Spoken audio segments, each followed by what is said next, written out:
Assalamualaikum warahmatullahi taala wabarakatuh. Selamat datang kembali di channel Fiksi Cerita Horor.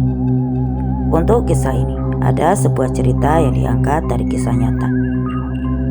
Terjebak agama sesat, ajaran setan. Dan untuk seperti apa kisahnya?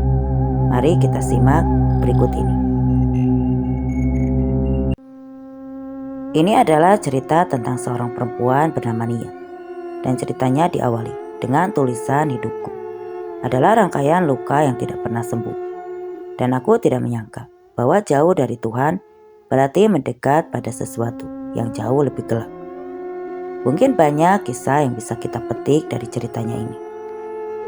Nia adalah seorang perempuan berusia 26 tahun yang sekarang tinggal di daerah yang tidak mau aku sebutkan daerahnya.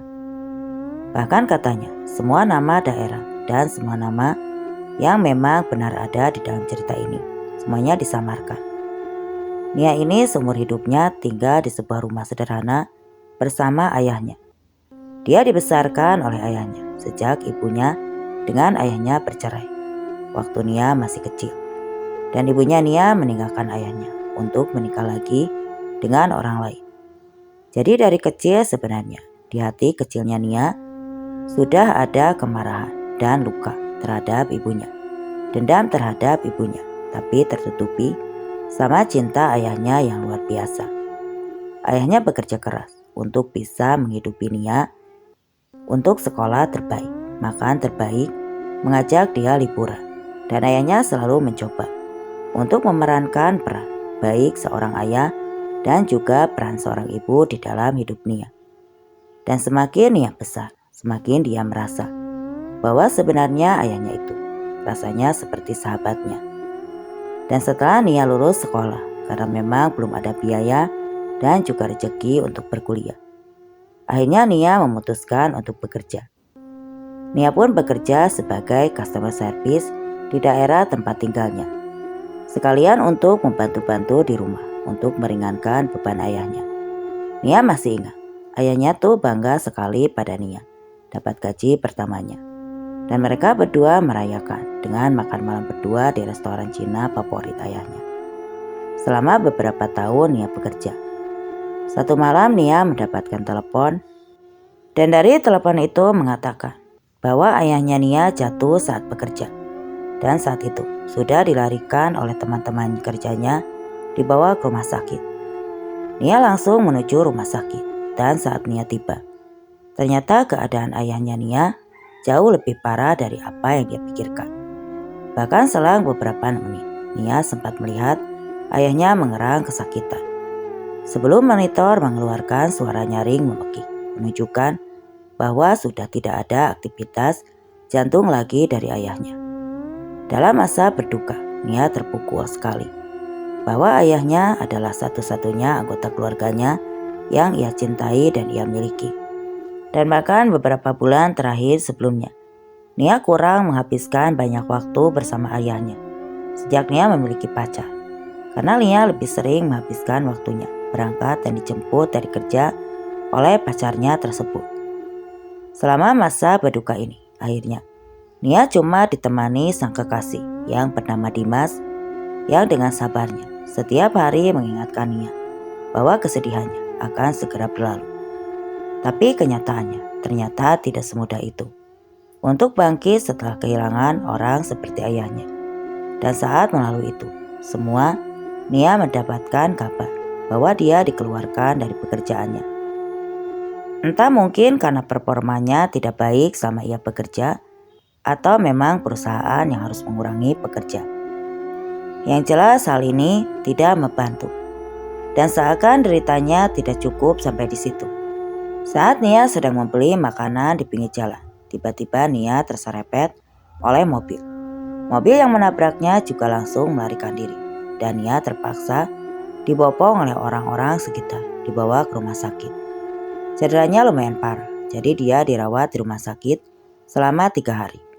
Dan setelahnya karena dia tidak punya cukup uang untuk melanjutkan, Nia pun dipulangkan dan terpaksa melakukan perawatan mandiri. Katanya periode ini adalah periode yang paling sulit banget. Sakitnya itu luar biasa. Dan Nia sangat itu sangat-sangat terpuruk. Dengan kaki yang patah, cuma bisa di rumah. Satu sore Dimas datang pulang kerja. Dia datang membawa makanan dan mengatakan bahwa dia akan segera menikah. Dia meminta maaf menangis dan bilang pada Nia kalau dia tidak bisa merawat lagi Nia, katanya. Rasanya itu seperti dunia Nia berhenti berputar dan dia berpikir, kenapa semua yang dia sayang hilang dari hidupnya? Apakah dia tidak pantas untuk merasakan kebahagiaan? Apakah memang takdir yang membuat hidupnya seperti ini? Walaupun Nia terlahir dari agama mayoritas, dia cuma mengetahui tentang agama itu dari sekolah. Jadi dari pelajaran yang didapatkan sekolah yang hanya seminggu sekali, tapi tidak pernah dipraktekkan, tidak pernah diajarkan juga di kehidupannya. Jadi pada momen-momen seperti ini, Nia pun bingung. Kepada siapa dia berdoa? Apa yang harus dia panjatkan? Kepada siapa dia harus memohon? Dengan segala pikiran, ketakutan, dan kemarahan yang dia rasakan, dia memutuskan bahwa dengan sisa tabungannya yang benar-benar seadanya, dia mau pindah. Dia ingin memulai hidup baru di tempat baru, di mana dia bisa memulai kehidupan yang baru. Akhirnya dia pun memutuskan untuk pindah ke sebuah kota kecil. Tepatnya dia menulis lingkungan kecil yang jauh dari keramaian kota saat mendatanginya. Pertama kali dia menemukan bahwa di kota kecil ini hanya ada beberapa toko dan bisnis kecil yang beroperasi. Nia yang pada saat itu masih menggunakan kruk mencoba menanyakan kalau misalnya ada lowongan pekerjaan di salah satu toko tersebut. Akhirnya dia diterima bekerja menjadi penjaga toko kelontong. Memang gajinya tidak sebanyak gaji di kota. Tapi saat itu posisinya untuk hidup sehari-hari di kota kecil itu, Nia juga mendapatkan sebuah kamar di bangunan kontrakan milik sang pemilik toko. Tetangga-tetangga barunya Nia katanya sangat hangat menyambut kedatangan Nia. Nia sering dikasih makanan. Mereka mulai mengajak Nia untuk ikut dalam acara-acara kecil. Makan bersama, masak bersama, perayaan ulang tahun, terutama setelah mereka mengetahui bahwa Nia baru-baru ini menjadi yatim dan dia tinggal sendirian di lingkungan mereka. Dan di satu sore, salah satu tetangganya Nia yang bernama Bu Ratna mengundang Nia untuk menghadiri satu acara di gereja. Bu Ratna bilang, Nia ikut aja ke gereja. Itu gereja menyambut siapapun, dari kalangan manapun, dan dengan background apapun. Awalnya Nia ingin menolak, tapi karena Bu Ratna ini selama ini baik sama dia dan selalu menanyakan apakah Nia sudah makan. Beberapa kali mengirimkan Nia makanan. Akhirnya Nia memutuskan untuk ikut Bu Ratna ke gereja tersebut. Ternyata gereja yang dimaksud itu terletak di ujung desa dan sedikit jauh dari rumah-rumah penduduk. Sesampainya Nia dan Bu Ratna di gereja, Nia melihat bangunan menarik. Kelihatan kayak bangunan kuno. Jendela-jendelanya besar, berbingkai hitam, dan terlihat nyaman. Nia pun masuk dan di dalamnya dia melihat ada podium yang dikelilingi oleh lilin-lilin yang banyak dan kursi-kursi yang di depannya dengan altar panjang, dan di sebelah kirinya ada sebuah mimbar di belakangnya. Terdapat sebuah tanda salib dan di langit-langit banyak bendera yang berlipat, jadi benderanya tidak diturunkan. Nia pun mengikuti Bu Ratna ke salah satu kursi gereja. Dan Nia sempat bingung karena sebelum dia duduk, Nia harus berlutut selama beberapa saat, kemudian berdiri. Ternyata baru duduk mengikuti Bu Ratna. Beberapa saat kemudian, masuklah seorang pemuka agama dengan kepala yang dicukur bersih, mengenakan kemeja hitam, dan wajahnya terlihat sangat-sangat ramah. Ia berdiri di depan altar dengan suara yang lantang. Ia mulai mengkhotbah. Nia tidak ingat secara pasti apa yang dikatakan oleh sang pemuka agama, sang pastor. Tapi yang paling Nia ingat, kira-kira kayak dunia ini lebih dari sekedar hitam dan putih. Ada kebaikan dalam kejahatan dan ada kejahatan dalam semua kebajikan. Untuk mereka yang tersakiti, membalaskan dendamnya itu adalah sebuah aksi heroik untuk jiwa kecilnya. Sedangkan mereka yang berbuat sesuai dengan pandangan kebaikan juga kerap kali melakukannya untuk mencari pujian, hormat, dan kesempatan-kesempatan bagi dirinya sendiri. Jadi apakah ada yang benar-benar jahat atau benar-benar baik? Tuhan ada untuk menghakimi di akhir, tapi timbangannya tidak ada yang tahu, dan hanya kita semua yang bisa menulis takdir kita ketika di dunia memberikan penderitaan. Mengapa kita harus berlutut meminta belas kasihan yang tidak sepadan dengan usaha kita? Saat mendengar itu, ada sesuatu yang menggelitik di dadanya. Nia tidak merasa bahwa yang dikatakan sang pastor itu benar-benar sesuai dengan apa yang dirasakan. Terutama saat di akhir khotbah. Beliau mengatakan, dunia tidak peduli apakah kalian hidup atau mati. Tapi di sini, keluarga dan keluarga akan ada bersama-sama membangun dan bangun sampai akhir waktu nanti. Dan ucapan terakhir itu benar-benar terngiang di kepalanya. Nia selama berhari-hari, berminggu-minggu, dia mendapatkan kayak semacam pencerahan kecil. Bahwa mungkinkah dia memilih nasib yang benar kali ini. Setelah acara selesai, orang-orang dalam gereja, anggota-anggota gereja lainnya menyapa dia dengan sangat ramah, sangat hangat, dan untuk pertama kalinya setelah sekian lama Nia merasa diterima. Walaupun orang-orang di kota ini baik banget pada Nia, Nia juga merasa sangat-sangat diterima. Tapi Nia merasa bahwa kamar kontrakannya itu sedikit aneh. Seperti di satu malam, Nia saat itu sedang bersiap-siap untuk tidur. Dia mau menutup gorden kamarnya, dan dari jendela itu biasanya Nia bisa melihat ada seekor burung, dan burung itu selalu berlengker di dahan yang sama dengan pohon di depan kamarnya Nia. Dan saat itu Nia mau menutup gordennya. Namun tiba-tiba dia melihat kok burung ini mulai bergerak dan tiba-tiba saja terbang sangat kencang ke arah jendelanya. Dan saat itu burungnya itu menabrak jendelanya Nia dengan sangat-sangat keras. Dan Nia kaget saat itu. Dia melihat tiba-tiba jendela kamarnya itu berlumuran darah. Dan saat Nia membuka jendelanya untuk melihat burung tersebut yang sudah terkapar mati. Tidak cuma itu, bunga anggrek yang Nia bawa dari rumahnya yang selama ini Nia rawat. Bunga itu baik-baik saja. Tapi tiba-tiba satu hari, sore-sore Nia pulang kerja, sudah mati kaku dan kering. Seperti ada yang menghisap sebuah cairan dalam tanaman anggrek itu. Pada paginya Nia yakin sekali, bunga anggrek itu masih segar, baik-baik saja. Nia hanya bisa menyalahkan, mungkin itu perubahan lingkungan. Karena dia juga tidak tahu dan tidak bisa menjelaskan. Namun apa yang mungkin paling membingungkan adalah figura-figura di kamar Nia yang berisikan foto-fotonya bersama ayahnya. Seringkali berputar sendiri. Jadi Nia akan sadar dan ternyata figura-figura itu sudah berbalik. Ya, walaupun sangat aneh, Nia merasa bahwa ini mungkin kebetulan saja. Pengait bingkai figura mungkin longgar. Ya, biasanya kaitannya di atas itu bisa saja longgar dan berputar. Balik lagi ke gereja.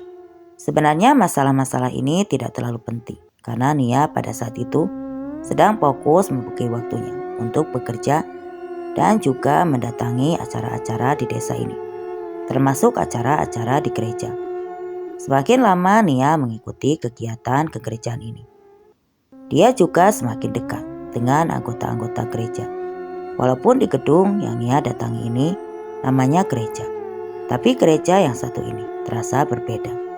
Nia merasa bahwa gereja ini tidak memasukkan ilmu dari agama atau kitab suci tentunya, ajaran Kristen atau Protestan, melainkan lebih banyak khotbah-khotbah tentang bantuan diri agar anggotanya bisa hidup mandiri, menemui kekuatan jiwa mereka, memanifestasi mimpinya, mencari apa yang dia tuju, dan sebagian bahkan kalau menurut Nia ini lebih kayak motivasi sukses. Dan menurut Nia ini membuat pelajaran agama itu jauh lebih menyenangkan dan menenangkan karena tidak terlalu menantang logika. Dan saat itu Nia juga merasa dia itu seperti terapi motivasi setelah semua trauma yang dilaluinya di sana. Ternyata pemimpin dari gerejanya itu adalah pastor dengan kepala pelontos yang ditemui atau terlihat sama Nia pertama kali. Dia datang, namanya adalah Pastor Rudy. Pastor Rudy sama anggota-anggota lainnya itu sangatlah baik ke Nia. Dan dia sudah mulai merasakan bahwa Nia ini sudah sangat diterima di gereja ini. Pastor Rudy dan anggota gereja yang bersikap sangat baik pada Nia juga membuat Nia itu merasakan perasaan kekeluargaan yang ada di sana. Satu ketika setelah acara gereja, Pastor Rudy mendatangi Nia dan memujinya. Dia bilang Nia hebat. Nia sangat rajin datangnya. Nia cuma bisa mengangguk malu-malu. Tapi memang mendatangi acara-acara gereja seperti ini jadi sebuah jadwal yang dia selalu tunggu-tunggu. Kamu sudah mulai kerja ya? Nanti kalau ada luang bisa datang ya ke acara malam. Ada acara apa? Kalau malamnya saya belum pernah diajak, kata Nia. Pastor Rudy pun menjawab, oh begitu ya. Setiap malam Rabu kita ada acara tambahan dari jam 11 malam. Sekalian untuk kumpul-kumpul. Nia membalas, oh baik pastor, saya akan coba datang kalau sempat ya. Nah, suatu hari Nia yang masih ingat banget hari Rabu tanggal 12 November tahun 2014. Nia yang saat itu dipulangkan setengah hari dan keesokannya libur. Karena pemilik toko tempat Nia bekerja itu harus pergi ke Surabaya karena ibunya sedang sakit. Akhirnya Nia ingat tentang acara malam di gereja yang akan dimulai jam 11. Dan karena dia sudah lama penasaran sebenarnya apa yang dibahas di jam 11 malam. Akhirnya Nia memutuskan untuk jalan jam 10.45 ke arah gereja malam itu. Katanya udaranya jauh lebih dingin dari biasanya. Untuk bernapas pun terasa bebal. Bebal yang Nia katakan kalau ia mampu menahan dingin. Tapi luka di kaki Nia akibat kecelakaan membuat dinginnya malam itu masuk sampai ke tulang. Sampai tulang-tulangnya Nia itu terasa nyeri. Nia juga agak deg-degan. Jalan-jalan malam dengan kabut yang tebal. Tapi pas dia mendekat ke gereja, dia melihat kok dari luar seperti tidak ada orang di dalam gereja. Apa mungkin acara malam itu dibatalkan? Tapi pintu gereja memang terbuka sedikit. Akhirnya Nia memutuskan untuk masuk ke gereja. Terasa jauh lebih hangat daripada udara luar. Lilin-lilin kecil mengelilingi ruangan yang terasa sebenarnya lebih ramai daripada acara-acara gereja biasanya. Di jalan altar dan dia menemukan satu spot kosong. Di sebelah kanan, semua orang terlihat duduk serius mendengarkan Pastor Rudy yang baru saja memulai khotbahnya malam itu. Dimulai dengan doa-doa untuk kita terima kasih kepada Tuhan. Untuk kesehatan kita terima kasih pada tanah sebagai pijakan kita. Air yang mengaliri kehidupan kita. Terima kasih pada bintang-bintang dan tumbuhan-tumbuhan yang menutrisi kita. Listnya lumayan panjang.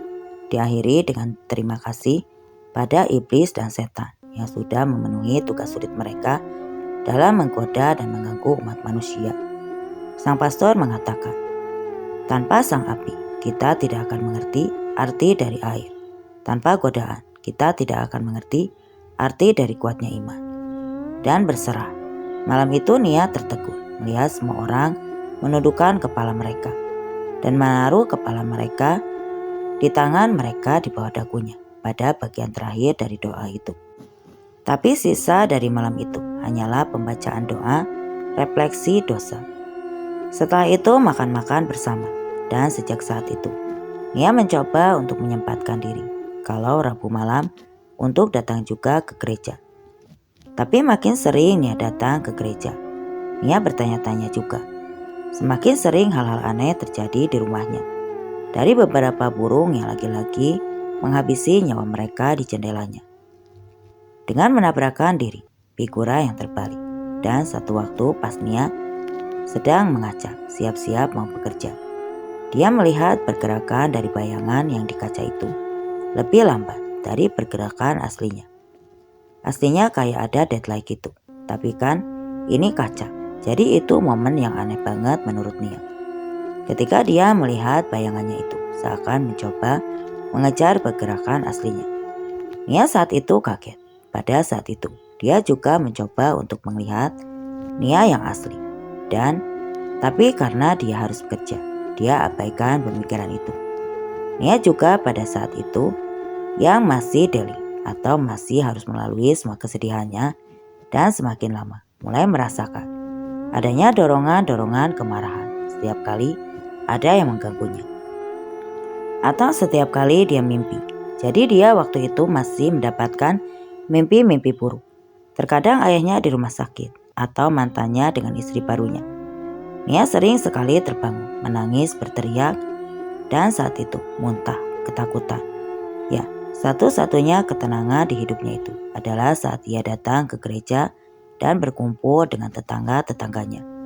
Setidaknya ada Bu Ratna yang menanyakan apakah dia sudah makan, menawarkan masakannya.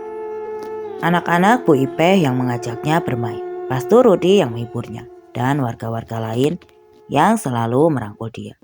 Nia semakin aktif juga membantu gereja, dan suatu hari dia diberitahu oleh Pastor Rudi bahwa mereka memiliki acara penting. Acara ini hanya dilakukan 3 bulan sekali di tanggal 3 dan dimulai pukul 3 pagi. Ya, pada saat itu Nia sudah nyaman dengan kegiatan-kegiatan gereja yang beberapa misalnya malam yang dimulai jam 11 malam itu juga diselesaikan sekitar jam 3 pagi. Jadi dia juga tidak mempertanyakan. Akhirnya pada Rabu 3 Juni tahun 2015 di jam 3 pagi Nia sampai dan masuk ke gereja. Suasananya pada malam itu sangat berbeda dengan suasana dari acara-acara lainnya malam itu. Semuanya gelap, cuma diterangi sama lilin-lilin kecil. Dan Nia melihat bahwa semua orang mengenakan baju hitam dan bendera-bendera yang biasanya diikat di langit-langit gereja. Itu juga terbentang dan menunjukkan gambar bintang dalam lingkaran. Para anggota gereja juga mulai menyanyikan lagu-lagu yang asing yang tidak pernah Nia dengar beberapa liriknya. Bahkan berisikan nama Pastor Rudi dan doa agar Pastor Rudi bisa membimbing jiwa mereka ke dalam rahmat dan menyelamatkan mereka dari penderitaan. Lagi-lagi di acara tersebut, mereka memanjatkan doa terima kasih kepada iblis, dan dalam acara tersebut, mereka juga memanjatkan doa-doa terima kasih pada yang telah menggoda umat manusia. Doanya mengatakan bahwa tanpa adanya kejahatan, tidak ada ruang untuk kebaikan. Selain itu, Nia juga duduk di sana tanpa mengetahui bahwa ada ritual-ritual yang berbeda di depan altar. Pastor Rudi mulai memukul satu persatu kepala anggota dengan menggunakan pedang. Dan ada juga salah satu anggota, seorang perempuan yang berbaring di depan altar tanpa menggunakan pakaian. Selagi Pastor Rudi melakukan upacara pengetukan pedang. Saat gilirannya Nia juga dipukul menggunakan pedang tersebut. Dan memang tidak terlalu kencang memukulnya, tapi bisa dibilang lumayan sakit menurut anggota lainnya. Ini adalah simbolisme atas penderitaan makhluk-makhluk yang dikeluarkan dari surga akibat ulah manusia. Setelah upacara pengetukan pedang, ada seorang anggota yang membuat toples berisikan gumpalan merah yang terlihat masih ada asap-asapnya di hadapan Pastor Rudi. Lalu Nia melihat bahwa Pastor Rudi membuka toples tersebut dan mulai mengambilnya menggunakan sendok gumpalan tersebut dan memakannya. Ketika Nia terlihat kaget dan menanyakan ke orang yang duduk di sebelahnya, seorang ibu-ibu parubaya, "Itu Pastor Rudi makan apa?"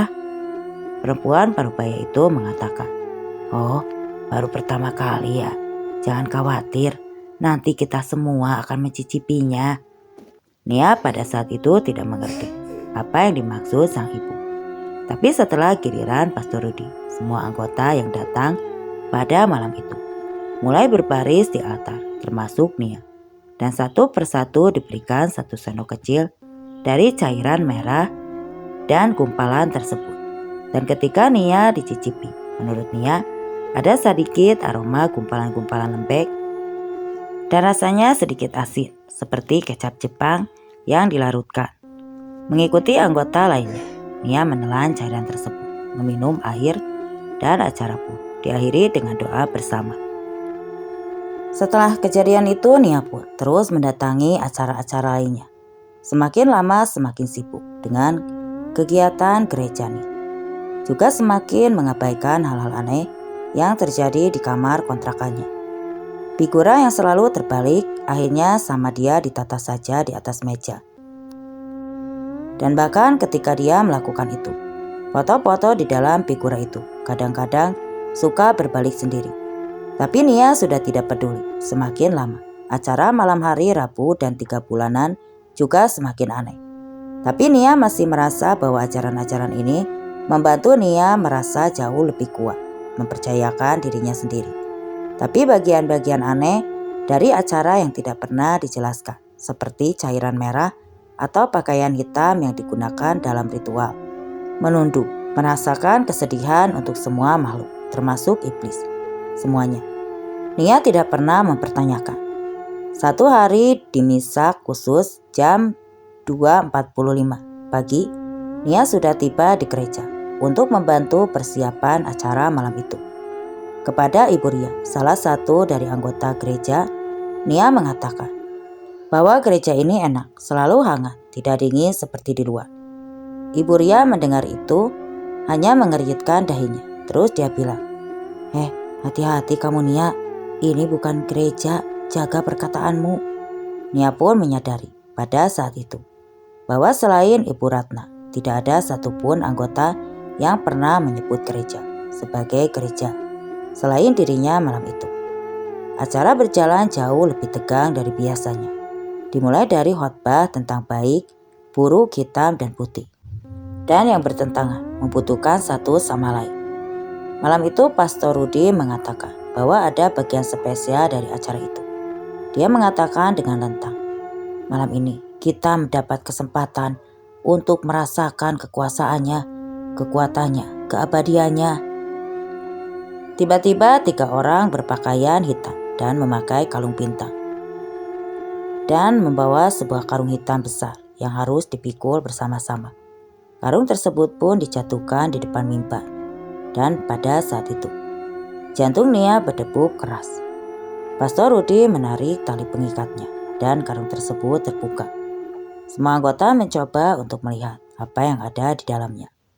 Ternyata di dalamnya ada seorang pria dewasa dengan sumpalan bola besi yang diikatkan sabuk di mulutnya. Tangannya yang terikat ke belakang dan kakinya yang diikat jadi satu. Lelaki tersebut pun lalu disiram cairan merah, lalu terbangun. Terlihat ketakutan memancar dari matanya. Tapi dia tidak bisa lari dengan kaki dan tangannya yang terikat. Pastor Rudi pun membacakan sebuah doa yang tidak bisa terlalu didengar sama Nia. Lalu berkata, ini adalah pendosa. Rian adalah seorang pembunuh yang baru tertangkap dan ditahan di desa sebelah. Ia bermain jadi Tuhan dan mengakhiri hidup ibunya, istrinya, dan anaknya. El yang baru berusia 2 tahun.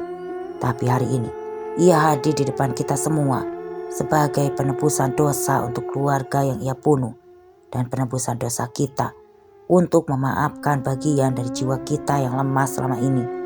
Dengan kuasanya, Rian hadir di sini, dibawa oleh salah satu anggota kita dari tempat kerjanya untuk kita semua. Lalu Mas Rudi mengeluarkan sebuah gulungan berbahan kulit dan membukanya di depan mimbar. Di dalamnya ada berbagai pisau golok, bahkan cerulit.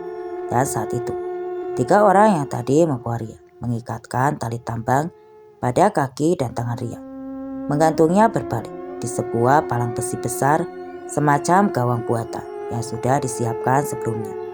Dan Pastor Rudi mulai menyobek-nyobek pakaian Rian, menanggalkan laki-laki itu sampai telanjang. Belum dimulai dengan doa personal, Pastor Rudi kemudian berteriak, ini untuk dosa-dosa kami, dan mulai menyayat lelaki itu. Ia lalu mengisyaratkan anggota lainnya untuk berbaris dan ikut menyakiti Rian. Dan pada saat itu Nia pun terkaget. Lalu dia mengingat bahwa Rian juga adalah seorang pembunuh. Dan tak mengapa, Nia percaya ritual itu dibutuhkan sama semua orang yang ada di situ, termasuk Nia sendiri. Kalau Rian disiksa di situ, dia tidak akan lagi disiksa di akhirat, dan dia akan mendapatkan ganjaran dari dosa yang diperbuat hari itu. Itu adalah hari Nia melihat darah menggenang di altar darah yang ternyata mengalir. Di altar 2 kali dalam setahun itu dibiarkan mengering saja dan hanya ditutupi kopi dan juga wewangian untuk menutupi baunya. Dari banyaknya penebus dosa-dosa lainnya, Nia akan selalu mengingat hari itu. Dia melihat Rian, tapi semuanya itu masuk akal di kepala Nia pada saat itu. Walaupun kadang dia juga ragu, ada ragu-ragunya sedikit. Tapi rasa kekeluargaan dari anggota gereja itu pun bukan sesuatu yang Nia siap lepaskan. Dan setiap mereka kumpul-kumpul, mereka memvalidasi perasaan-perasaan, keyakinan satu sama lain. Bahwa yang mereka lakukan, ritual-ritual tersebut, tidak ada salahnya. Jadi Nia terus muncul di acara siang. Mereka mendoakan Tuhan, malaikat utusan-utusan Tuhan. Dan di acara malam, mereka mendoakan sisi gelap dengan salib yang diturunkan. Mereka berdoa, berharap kekuatan dari sang penguasa kegelapan akan menjaga mereka selama mereka bersyukur akan kehadirannya. Walau begitu, di setiap ritual mendoakan sisi gelap, mencicipi cairan merah yang bahkan Nia pernah mendengar. Itu merupakan lumatan jan yang didapatkan dari dukun beranak, menyiksa babi hutan dan menggunakan darahnya untuk mencuci muka. Melihat penebus dosa yang Nia yakin pasti diculik untuk dihakimi sendiri oleh anggota dan semua rituasi lainnya. Ada sedikit keraguan di hati Nia yang selalu mau tidak mau diabaikan.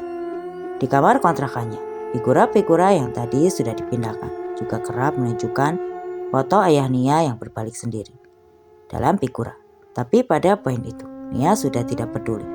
Walaupun dia mulai yakin bahwa semua fenomena paranormal yang dia alami ini itu pasti berhubungan dengan gereja. Tapi dia merasa lebih kuat. Dia merasa tidak terganggu. Ada kesombongan yang kuat di dalam dirinya. Dia mengabaikan semua hal buruk yang terjadi di kamarnya. Sampai suatu malam dalam tidurnya, Nia tiba-tiba memimpikan sosok yang sudah lama tidak hadir di dalam hidupnya, yaitu ayahnya. Di dalam mimpi itu dia melihat ayahnya berdiri di depan gereja dengan wajah yang penuh kesedihan. Dengan suara lirih, dia bilang, "Ayah kecewa Nia. Ya, ayah sudah mencoba jaga kamu, tapi kamu lari terlalu jauh Nia. Kamu sadarkan, bukan ayah yang berbalik, kamu yang ada di dunia sesat." Setelah ayahnya mengatakan itu, dia mencoba untuk mengejarnya. Dia berteriak, dia memanggil ayahnya. Tapi ayahnya semakin dikejar semakin jauh. Nia terbangun dengan wajah yang penuh dengan air mata. Biasanya Nia kalau bermimpi, dia cuma ingat sedikit-sedikit bagian dari mimpinya. Dan lama-kelamaan dia juga lupa. Ya, sama halnya seperti kita bermimpi. Namun satu mimpi ini terus merasa nyata. Berhari-hari Nia dihantui dengan memori yang sangat jelas tentang mimpi itu. Setiap suku kata yang dikatakan oleh ayahnya itu, Nia sangat ingat. Cara bicaranya, wajahnya, dan air mata yang mengenang di mata ayahnya.